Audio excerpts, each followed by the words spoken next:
Hello and welcome to Enchantment of Eternity's review for Black Mirror Bandersnatch.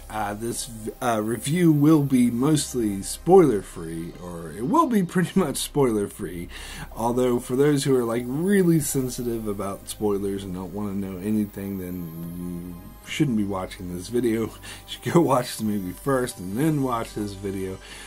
Because I am going to talk about it in vague terms, but I will not give away any heavy spoilers or ruin the storyline in any way. Anyway, so Bandersnatch is the new Black Mirror movie that was dropped on Netflix. Now, I think it was like the day after Christmas they released a trailer for this saying Black Mirror Bandersnatch and coming out tomorrow. Which, that really annoys me, frankly, and I don't think it's a very effective way to promote the movie. Like, they did this for Cloverfield Paradox, which I never saw because everyone told me that it sucked. But apparently it's successful because they released a commercial for at the Super Bowl, and they're like, it's coming out tonight, you can watch it now. So like there was no announcement for it before, and all of a sudden they're like, oh, it's coming out tomorrow. Well, that's what they did here with Bandersnatch. There was I never heard of this at all. I have gone on the net, and there have been a few people who were saying, oh yeah, they're coming out with this independent movie called Bandersnatch, but it wasn't like promoted at all. Like, you would have to be in sort of spoiler circle to get to even hear about this thing. They didn't like promote it or announce it, and then they officially announced it finally, and they're like, and it's coming out tomorrow. And that really, I don't think that's good marketing, frankly. I think, I don't know, I guess it worked for Cloverfield Paradox, but I feel like with something like Black Mirror that people have been waiting for a long time, that would have been better to actually promote it more in advance. But whatever. So anyway, I went to go watch the movie, and I thought, okay, this is going to be cool, an hour and a half Black Mirror movie. And then when I go to click on it, it says it's an interactive movie. And at first I was like, oh no, what does that mean? Because usually I don't like gimmicks like that. It seems a bit silly to be a bit gimmicky. And in fact, so you go, and I found out it's like a choose your own adventure book, sort of, but like a movie. So it's a choose your own adventure movie where every once in a while you'll come across the main character will come across two options, and the options will be there at the bottom of your screen, so you click which option you want, and depending on what you choose, that's how it's going to affect the rest of the movie. And I actually think it really worked. It was the way they did it. It was very meta. It was obvious that, and at times it could be meta in a cheeky way, or sometimes it could even be meta in a disturbing way. But whenever the characters would talk about the story in the universe of the story itself, you could always tell that it was very meta, that it was actually talking about the movie itself, and sometimes they outright talked about the movie itself. So the movie's about a video game designer in 1984. He's adapting a choose your own adventure book, which is apparently, it's got a backstory that's a bit disturbing, but he's adapting, it's supposed to be a really good book, so he's adapting this book into a video game, into a choose your own adventure video game, basically, where it's just like every time you come across two options, you choose the option. So he's having to map out all the different outcomes and all the different options, and he goes a bit crazy while doing it, and he has his own sad backstory, which is explored sometimes depending on what you choose. and so it gets spirals from there. And the thing is that I stayed up till like 4 a.m. watching this over and over again, and getting all the multiple options, seeing all the different outcomes. There's tons of different outcomes. They said that there's 5 main endings But there's a lot of variations when it comes to those five endings. But the thing is that for the first, I would say, half of the movie, a lot of the choices you make are inconsequential. Like, some of them outright don't matter, because I've gone back and made the other options, made zero difference whatsoever. And some of them, it makes a very small difference. Like, the first option that you're given is which cereal do you eat, and depending on which one you choose, like the other, it just means the cereal is kind of mentioned later on in the movie. That's it. It doesn't really affect anything. And then several times it asks what music you want to listen to, and all that affects is what music is playing in the background. And I do find I do find for the first half they kind of try to skew into one direction. It isn't until towards the end of the film that the choices you make have really dire consequences on where the story goes. In fact, and getting back to the meta thing, this is something that the movie plays with a lot. I mean, the whole movie is about free will and free choice. And does it really exist? Because eventually, like, the character involved will notice that, like, he become aware that he's being controlled by an outside force, which is a very interesting way to go. And again, this is where it gets a bit meta. And plus, he's making a video game that is all about choices and how the choices you make branch off. So I do get even the times where what choice you make makes no difference. The same thing is going to happen is actually commentary in itself. Again, this is a very intricate, very analogous, very thoughtful movie, which is why I loved watching it over and over again, because you get more insight as you watch it and you see the different outcomes. And part of is interesting because it plays with the fact that there's no free will, because at one point the game designer even says, oh, the player thinks that they're in control, but really I'm pushing them into the direction that I want to go, which again is a meta for the movie. But even though, like, that's true, there's certain decisions, particularly towards the beginning of the film, no matter what you do, the same thing is going to happen, because the storyteller and narrator wants you to go in a certain way. But as you get towards the end, what you choose does have dire consequences, and there are, like, as I said, 5 very different endings. So it gets into the point where it's playing with the opposing themes of your choices don't really matter and people are making them for you, and there's really no such thing with free will. But there's also the opposing view that's also presented, is that your choices make a huge difference. What you might think is just a minor choice can really affect the outcome of your life, and in some cases it has a really gruesome or dismal ending compared to other ways that you can go.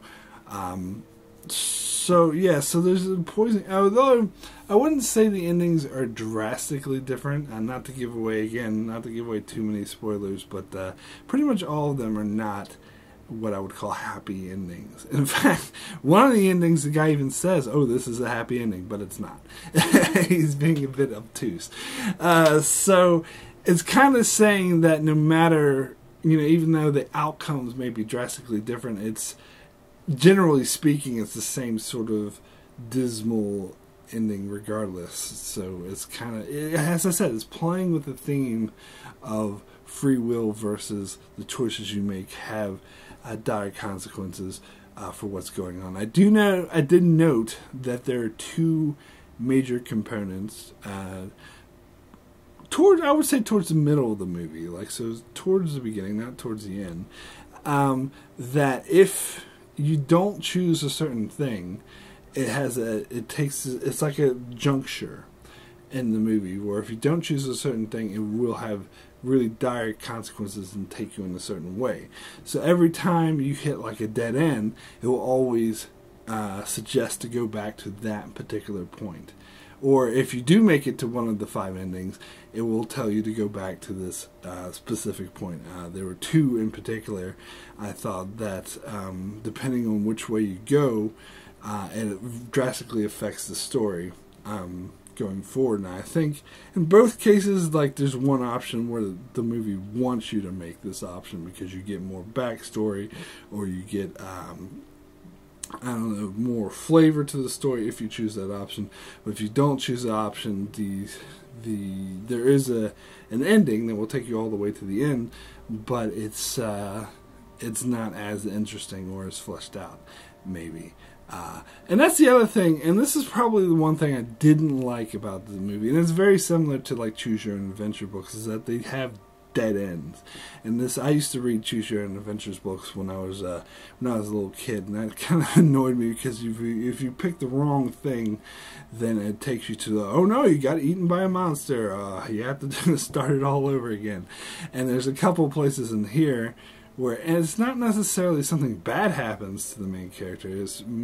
Mostly it's actually, ironically, it's almost the happy ending, but it's a boring ending. It's not interesting, like nothing really interesting happens. And so you have to go back, and not necessarily all the way to the start, but you have to go back to a major junction and make different choices because that's a dead end. And that kind of annoyed me. That was a bit annoying at times. But it does seem like, as I said, there were 5 major endings, and it does seem like there's one ending in particular that the movie is trying to tell me was the main ending, or the proper ending, because most of the endings, I don't know if not every one of them, but a lot of them end with this review of the video game after it's released. And the reviewer will give the video game like a rating out of 5. And it seems like that's the rating. It's almost like the rating that you give for the choice you make. So like each one is like, oh, I give it 1 star, I give it 0 stars, or I give it 2.5 stars. So it's almost like telling your rating of the choices you made. And then there's one ending that, of course, you get 5 stars, and your video game was awesome. And it does seem like that's the ending they're trying to say is the definitive ending, or the one that you're working towards. But that's actually not my favorite ending. There was another ending, again, I'm not going to give away spoilers, that I did like a lot more than that one. But in Choose Your Own Adventure books, I don't know if you ever read them. If you ever read Choose Your Own Adventure books, it was almost like you were working for a specific goal. Like you wanted to reach this one ending. You wanted to make the right choices to win the game and get the happy ending, where that is definitely not the case here. As I said, I mean, they kind of play with that with the 5-star rating, with the ratings in the video game. If you want to think of this movie as a game and you want to achieve the goal of getting a 5-star review on your video game, then okay, sure. But that's not necessarily like, I don't really see it that way, though. I think each of the endings is sort of a different way of looking at it. It reminds me a lot of the movie Clue and Wayne's World, because those movies have like multiple endings. Like Clue, and again, this was apparently very gimmicky. They have, at least the version I saw, apparently in the movie theater, each, depending on where you saw it, the movie would have a different ending, which everyone's agreed was a disaster and a bad decision. So when it was released on video and on cable, and from now on, they have all 3 endings in a row. So they'll have one ending, and it'll be like, oh, this is what could have happened. And another ending is like, oh, maybe this happened. And then the final ending is like, oh, but this is what really happened. And of course you got Wayne's World, which I love. Again, Wayne's World is a very tongue-in-cheek, very meta movie that often breaks the fourth wall. And they broke the fourth wall to have like 3 different endings. They had the super sad, depressing ending, and then they'll have like a silly ending, like in the first Wayne's World there's the Scooby-Doo ending, and then they'll have like, oh, but this is a super happy, where everything comes together and like, oh, we're so happy. And I don't know if I wouldn't say Bandersnatch is exactly like that, because, as I said, all the different outcomes are very different, but they don't have drastically different tones. In fact, they pretty much all have the same sort of dreary tone, regardless of the outcome of the main character or who lives or who dies. They all kind of had to have this kind of dreary, fucked up tone that you would expect from Black Mirror. It's not like San Junipero or Hang the DJ where there's where it's happy. No, this is the depressing dark mirror that you're used to. And so in that way, it's kind of not like Winswell's. And Clue, as I said, Clue in particular, like, it is absolutely telling you that the third ending is the actual ending. That is the real ending of the movie. Where I suppose, as I said, with that one ending where you get a 5-star rating, it does seem like it's saying that is the definitive ending. But as I said, I don't even think that's the best ending. So I wouldn't say it's the same thing as Clue, where that, the one that they say is the real ending is definitely the best ending. Those other two endings weren't really that good. But it's interesting that to have the multiple different, and of course the movie itself plays a lot with the theme of multiple universes, but the narrator is very unreliable and very, like, he's going crazy. So some of the stuff you watch, some of the scenes that you see, might just be in his head, and you don't know. And they really play with this. They play with the fact of time travel. They play with parallel universes, but in a way that's ambiguous. So maybe it is time travel, maybe it is parallel universe, or maybe he's just crazy and he's going insane. And that's definitely a theme, particularly towards the end of the film, regardless of which option you choose, is that he's going crazy. And some endings he's more crazy than others, depending on what you choose, but regardless. And so this ties, of course, the parallel universes. Every different choice you make has a different outcome. Of course, that all ties into the main theme of the movie, which is free will. Does it really exist? Does the choices you make have drastically different outcomes on your life, or is it all going to end up the same way anyway?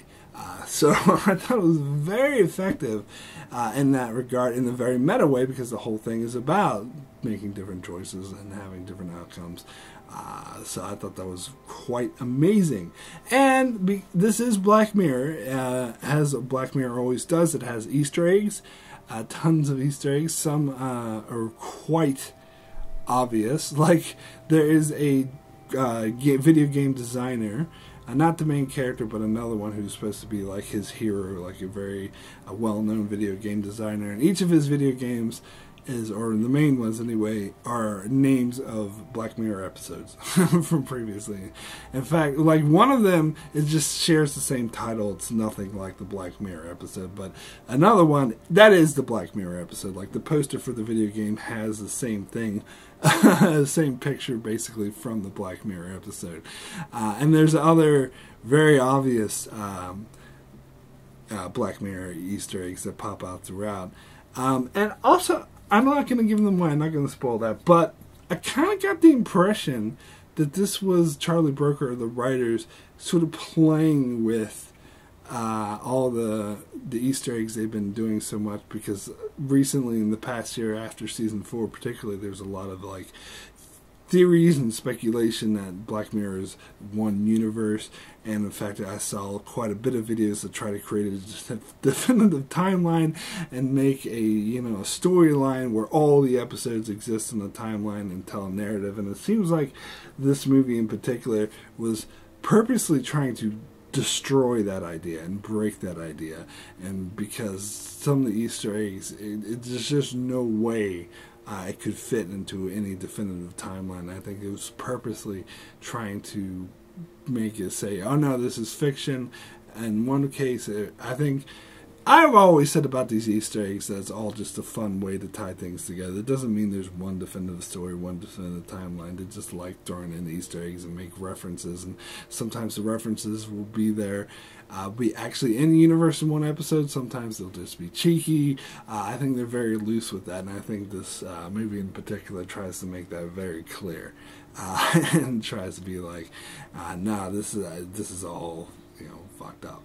Anyway, I think this movie is made for repeated viewings. I've heard some opinions that they didn't like this movie very much because it's they had to watch it over and over again, and that's annoying. But it depends, because if you know me, I love movies and I love shows that increase the more you watch it. Like, you get a different understanding of it each time you watch it. Those are my favorite kinds of movies, my favorite kinds of shows. Those that are packed with a lot of analogy, a lot of commentary, a lot of intricacies, a lot of different character interactions, the different meanings that you pick up on each time you watch it. And that's definitely the case here. So it's not like going back and choosing different options. I'm like, oh, I have to sit through this crap again. No, I actually pick up more of, even when I'm not making different choices or seeing different outcomes, I'm picking up more on the messages or the character stories, or more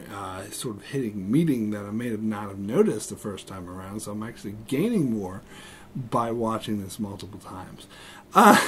So I did really enjoy this movie. Part of me did feel that it is still a bit gimmicky, and maybe, but I do think, like, I hope we don't get a whole slew of movies like this, because I think it has to be done in a particular way that only someone like Charlie Brooker or Black Mirror team can do. I think if everyone tries to start doing this, it's going to be a bit of a failure. But this wasn't a failure, and mainly because they did draw attention to the format itself and used it as a way to make a lot of interesting, thought-provoking scenarios and commentary on the aspect of free will and decision making, how that affects your life. And I thought it is an extremely thought-provoking way. Like, they didn't hammer home one way or another. Like, they're just not telling you how to think. It's just making you think and make you ponder all the different possibilities, which I thought was amazing. So my rating for Bandersnatch out of 10 is a 9. Excellent. This is my rating after just having watched it for the first time just recently. It was still fresh in my head. This is the kind of movie I'm probably going to watch a lot more and think about a lot more, and my opinion's probably going to evolve. So maybe I'm going to change it and give it a 10, or maybe I'm going to change it and say maybe it's not as good as I thought and give it like a 7 or 8. I don't know, but for the time being, after just watching it, I'm giving it a 9. Excellent. I highly recommend, if you haven't seen this, to definitely watch it. Definitely check it out. It's very, very complex and very thought-provoking. Anyway, that is it for my review of Bandersnatch. I just had to come on real quick and just throw this video out there, because I wasn't planning on, because of course this movie came out of nowhere, which kind of annoys me, because I like to plan my videos in advance because I have so much to do. So eventually, sometime down the line, I might do a spoiler review for the movie once I had more time to think about it and analyze it. But anyway, be sure to check out my channel, as I do many more videos on other shows like The Expanse, Star Trek, Game of Thrones, Lost, and more. So be sure to subscribe so you can keep up with all of that. And thanks a lot for watching.